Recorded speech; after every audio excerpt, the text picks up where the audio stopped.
Before prophethood, before revelation, before the Quran was revealed, there was a young boy walking the streets of Mecca. No angel had spoken to him yet. No command had descended from the heavens. No responsibility of carrying a nation on his shoulders. And yet, Allah was already watching him closely. Now, Mecca at that time was not a city of purity. It was a place where gatherings were loud, music played openly, celebrations mixed innocence with things that slowly darkened the heart. This was normal life there, and he was growing up inside this society. One evening, he heard the sound of celebration, most probably a wedding gathering. Drums, voices, laughter, singing. Nothing unusual for that city. And like any young person, curiosity touched his heart. Not rebellion, not desire for sin, just a moment of wanting to see.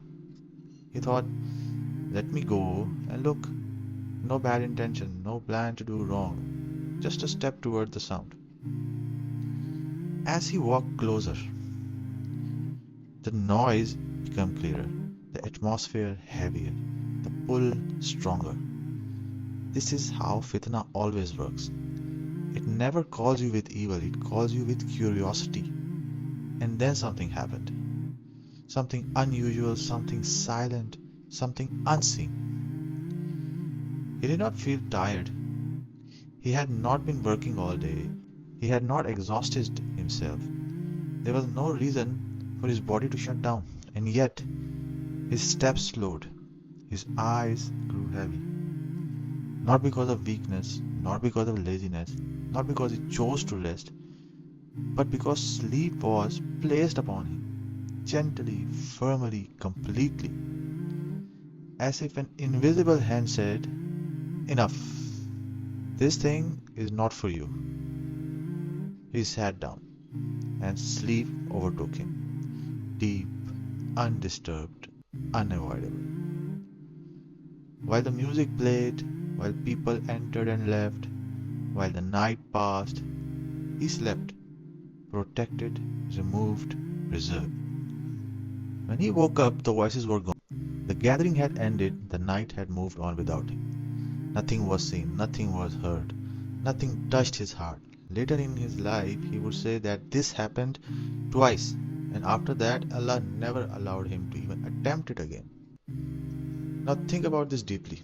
At that time, no haram had been declared, no commandment had descended, no one had told him this is forbidden.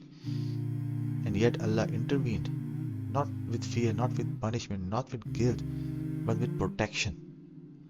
Allah did not correct him because there was nothing to correct. Allah preserved him because some hearts are not meant to be exposed. Some souls are being prepared quietly, long before their mission begins. Now pause here and think about our own life. How many times did something not happen for you?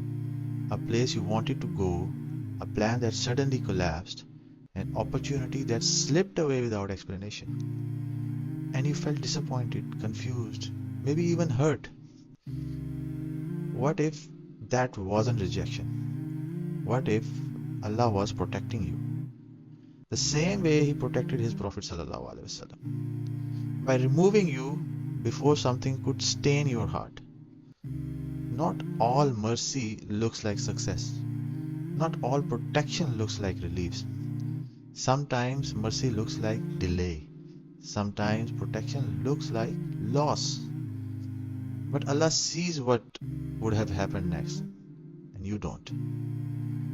If Allah protected the Prophet ﷺ before revelation, do you really think He is careless about you after guidance? Maybe the door that closed was never meant to open. Maybe the sleep, the delay, the missed chances was Allah quietly saying, this is not for your heart. So ask yourself tonight, do I trust Allah enough to believe that what He kept me away from was actually mercy? Assalamu alaikum.